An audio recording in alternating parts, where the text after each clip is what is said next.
Bapak, saudara-saudara sekalian yang terkasih dalam Yesus Kristus, ketika kita membaca dalam kitab Yesaya pasal 41 ayat 10 ini, Yesaya itu dia hidup ketika orang-orang Israel sementara ada dalam masa pembuangan di Babelonia. Dan ketika mereka dibawa dari negerinya ke tempat Babelonia itu, mereka bingung. Situasi yang berbeda, tempat yang berbeda, budaya yang berbeda, orang yang berbeda. Dan karena itu apa yang harus dibuat oleh mereka? Mereka belum berpengalaman ketika berada di dalam situasi yang baru seperti itu. Mereka belum terbiasa dengan segala adat istiadat yang dilakukan oleh orang-orang Babelonia. Dan karena itu mereka membutuhkan petunjuk bagaimana menjalani kehidupan di tempat yang baru itu. Mengapa? Karena itu tadi, yang pertama mereka jauh dari tanah kelahiran mereka. Mereka tidak lagi tinggal di rumah tempat mereka lahir besar. Mereka tidak lagi berada di lingkungan di mana mereka bermain, bekerja dan hidup. Mereka tidak lagi hidup dalam keluarga yang lengkap. Karena ketika Raja Nebukadnezar datang bersama dengan bala tentaranya, mereka diangkut dan mereka tercerai-berai. Semuanya baru, dan karena itu berbeda dengan apa yang selama ini mereka alami. Coba Bapak, saudara-saudara, kita coba bayangkan kalau kita ada dalam keadaan seperti itu. Tentu itu yang tadi saya bilang, kita butuh orang dekat dengan kita, dan orang itu adalah orang yang kita mengharapkan, orang yang kuat, orang yang berpengalaman, orang yang punya kewibawaan dalam lingkungan seperti itu. Lalu kemudian yang berikut adalah Bapak, Mama, orang Israel merasa kebingungan karena mereka yang dulunya orang-orang yang merasa diberkati oleh Tuhan, merasa menjadi bangsa yang besar dengan pengalaman hidup, ada bersama, pernah dipimpin oleh banyak raja-raja yang besar, Daud, Salomo dan seterusnya. Mereka dulu bangsa yang perkasa, ditakuti oleh bangsa-bangsa lain karena Allah beserta dengan mereka. Kini semua itu hanya tinggal cerita, kenangan. Kenyataannya sekarang adalah mereka hidup dijajah, menjadi orang buangan, dianggap lemah, menjadi orang yang sedang ada gunagana. Dulunya hidup sebagai tuan, sekarang hidup sebagai hamba. Israel berada dalam keadaan yang menyedihkan. Dan karena itu, sekali lagi mereka butuh seseorang yang bisa menguatkan mereka, bisa membebaskan mereka. Dalam situasi kondisi seperti itu, Bapak Saudara, Allah memakai Nabi Yesaya untuk memberikan janji dan pengharapan kepada mereka. Kalau kita membaca ayat 10 tadi itu, saya mencatat kira-kira ada 5 hal yang mau disampaikan oleh Yesaya, menjadi bibir mulut Tuhan, menyampaikan maksud Tuhan kepada bangsa Israel. Yang pertama adalah Yesaya mau mengusir ketakutan yang ada, yang dirasakan oleh bangsa Israel ketika mereka merasa menjadi orang asing, ketika mereka merasa menjadi orang yang kalah, orang yang tidak tahu berbuat apa-apa. Jangan takut, sebab aku menyertai engkau. Itu ayat 10 bagian yang pertama. Mengusir ketakutan yang dirasakan oleh bangsa yang terbuang ini, serta memberi satu pengharapan kepada mereka bahwa mereka akan terus disertai oleh Tuhan Allah. Yang kedua, Bapak saudara-saudara sekalian, Yesaya mau mengatakan kepada bangsa Israel bahwa Allah yang mereka sembah itu Allah yang akan menghilangkan kecemasan dan kebimbangan. Janganlah bimbang, sebab aku ini Allahmu, Allah yang akan menghilangkan kecemasan dan kebimbangan. Jadi yang pertama, Allah yang akan mengusir ketakutan. Yang kedua, Allah yang akan menghilangkan kecemasan kebimbangan. Yang ketiga, Allah akan menguatkan, meneguhkan, akan menolong orang Israel. Lalu yang keempat, Allah yang tidak pernah akan melepaskan orang Israel berjalan sendiri. Lalu yang terakhir, Allah yang akan memberi kemenangan. Itu 5 pesan yang disampaikan Nabi Yesaya kepada orang-orang Israel dalam satu ayat ini.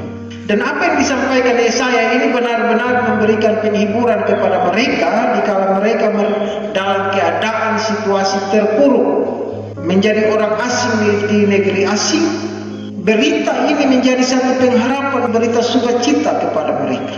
Kalau kita membaca ayat yang ke-8 bagian atas, ayat yang ke-8 memberi alasan kenapa Allah memilih Israel untuk menjadi hambanya. Tetapi engkau, hai Israel, hambaku, hai Yakub yang telah kupilih, keturunan Abraham yang kukasihi. Engkau yang telah kuambil dari ujung-ujung bumi, dan seterusnya. Israel tidak akan berjalan sendiri karena mereka dipilih oleh Allah. Tapi pertanyaannya adalah, kalau mereka menjadi orang pilihan, orang yang disertai, orang yang kalau dalam ayat 10 bilang Allah yang akan menguatkan, Allah yang akan mengusir semua ketakutan, Allah yang akan meneguhkan, memegang Israel, memberi kemenangan. Lalu pertanyaannya, kenapa sampai saat itu orang Israel seakan-akan, bukan seakan-akan, tapi dalam kenyataan menjadi orang yang kalah dan tidak dianggap? Itu karena Bapak saudara-saudara, orang Israel melakukan apa yang jauh dari kehendak Tuhan. Allah yang mestinya menurut mereka, Allah yang akan memberi mereka kemenangan, Allah yang akan terus menguatkan mereka. Tapi kalau dalam istilah sekarang, semua itu ada di SKB, syarat dan ketentuan berlaku. Orang Israel akan dimenangkan kalau mereka mau melakukan kehendak Allah. Bukan untuk memberi kemuliaan, bukan untuk keuntungan bagi Allah sendiri, tapi mereka melakukan kehendak Allah untuk diri mereka sendiri. Karena dengan melakukan kehendak Allah, maka 5 hal yang tadi saya sebut itu menjadi milik Israel. Jadi melakukan kehendak Allah, Bapak saudara-saudara, bukan untuk keuntungan Allah. Allah sampai akan pernah merasa rugi atau merasa untung dengan kita punya perbuatan yang sepotong anak. Siapa sih manusia? Siapa sih saya? Siapa sih kita semua? Apa perbuatan kita yang akan membuat untung Allah? Kita ini hanya sepotong anak yang tidak ada arti. Dan karena tidak ada arti itu, maka syarat dan ketentuannya adalah kita harus melakukan kehendak Allah supaya kita mendapatkan untung atas itu. Israel ada dalam keadaan seperti itu, dong bangsa pilihan Allah. Tapi kemudian dalam status bangsa pilihan Allah, dong tidak mau melakukan kehendak Allah.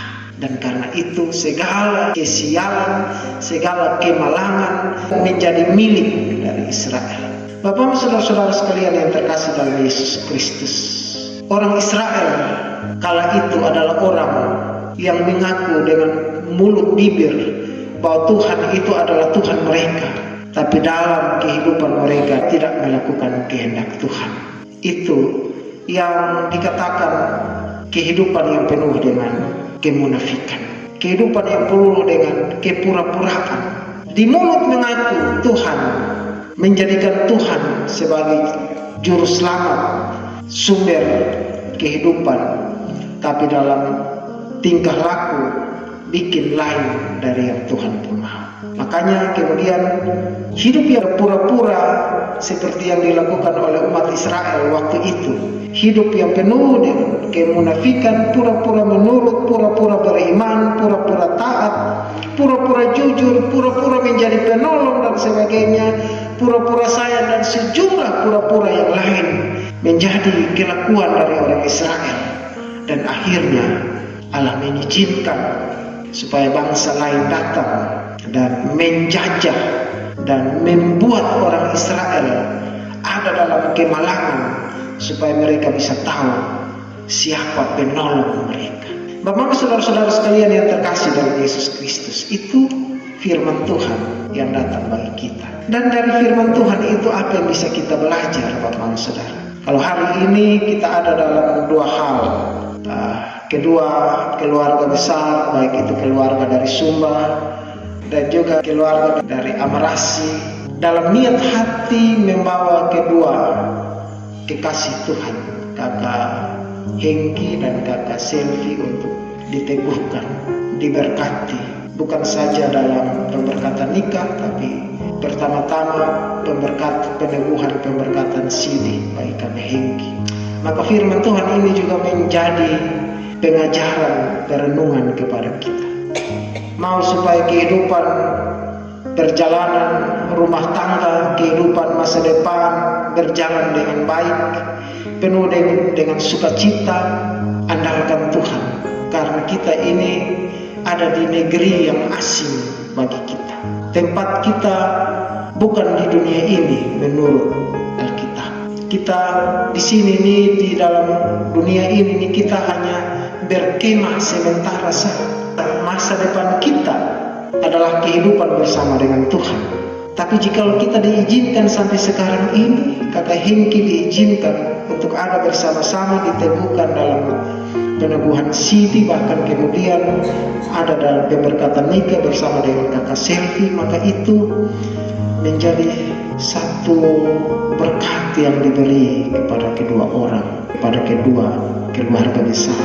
Dan berkat ini harus kita lihat sebagai penyertaan dari Tuhan. Tapi kemudian Bapak, saudara-saudara, mari kita periksa kita punya diri. Apakah sejauh ini kita terus hidup untuk memuliakan Tuhan dengan cara melakukan semua apa yang Tuhan mau? Ataukah kita hidup seperti orang Israel zaman itu, hidup dalam kemunafikan, kepura-puraan, di mulut mengaku Tuhan, tapi dalam tingkah laku perbuatan kita bikin ikut iblis pun mau. Maka akhirnya Israel waktu itu dikehendaki untuk ada dalam pembuangan, ada dalam penderitaan. Dua orang mau masa depan menjadi masa depan rumah tangga, menjadi masa depan yang penuh dengan sukacita, damai sejahtera, penuh dengan kedamaian, maka hidup terus terarah pada Tuhan. Tuhan berjanji mau menolong kita karena kita ini anak-anaknya. Anak yang terjadi karena kita beriman kepada Yesus, Juru Selamat, yang nanti sebentar ketika akan ada dalam peneguhan sidi, kakak Hengki akan mengaku seperti itu. Mengaku, percaya dan berjanji kepada Yesus sebagai Juru Selamat. Dan dalam pengakuan itu, maka status kita menjadi anak-anak Allah. Dan karena kita adalah anak-anak Allah, maka Bapa tidak pernah meninggalkan anak-anaknya berjalan sendiri. Tidak pernah meninggalkan anak-anaknya ada di kesusahan, kecuali itu anak yang mau sendiri. Kecuali itu anak yang mau sendiri. Mau sendiri dengan cara apa? Mau sendiri dengan tidak mau melakukan kehendak Bapa. Kita ingat kisah tentang anak bungsu, hidup penuh dengan kasih sayang, hidup penuh dengan berkat-berkat yang melimpah di dalam rumah. Tapi kemudian dia bilang, besok mau hidup dengan Bapa, besok mau hidup dengan keluarga. Maka dia merantau, minta harta di orang tua, merantau. Sampai di negeri rantauan harta habis. Mau makan apa? Mau kerja, dia punya pekerjaan apa-apa. Soalnya punya skill yang baik, yang mampu, karena dia hidup manja di dalam rumah. Lalu akhirnya dia jadi tukang jaga babi. Lapar pun mau, akhirnya dia membayangkan makanan babi itu kue yang enak. Mau makan, itu karena lapar pun mau. Kenapa? Karena dia tidak mau tinggal bersama dengan dia punya Bapa dalam berkat-berkat yang disediakan oleh Bapa. Tapi kalau dia mau tinggal bersama dan dia kembali menjadi anak dari Bapa, maka berkat-berkat disediakan. Kita juga demikian, kita adalah anak-anak Allah. Kita melakukan kehendak Allah bukan untuk supaya yang untung sonde sekali lagi. Tapi kita melakukan kehendak Allah supaya kita bisa merasakan berkat Allah. Kita sudah melakukan kehendak Allah juga. Tuhan sudah rugi, Allah sudah rugi. 2 orang nanti berumah tangga dan sudah mau ikut gereja, sudah mau berdoa, sudah mau bikin yang Tuhan mau, Tuhan sudah rugi. Tapi yang rugi 2 orang sendiri. Karena itu Alkitab memberi gambaran perenungan kepada kita. Mari, Allah yang berjanji menjadi penolong bagi rumah tangga, Allah yang berjanji menghilangkan segala ketakutan, kecemasan, kebimbangan, rasa takut, rasa sepi, rasa sendiri, rasa asing. Allah yang berjanji untuk memegang dan menolong, mau menguatkan, memberkati, dan melimpahkan segala berkat-Nya bagi kita. Allah akan menyediakan semua itu untuk kita, asal kita mau tinggal hidup di dalam hadirat dari Tuhan. Tinggal dan hidup itu adalah melakukan kehendak Tuhan. Supaya dengan demikian, maka rumah tangga 2 orang, perjalanan masa depan 2 orang diberkati oleh Tuhan. Tuhan Yesus memberkati kita sekalian.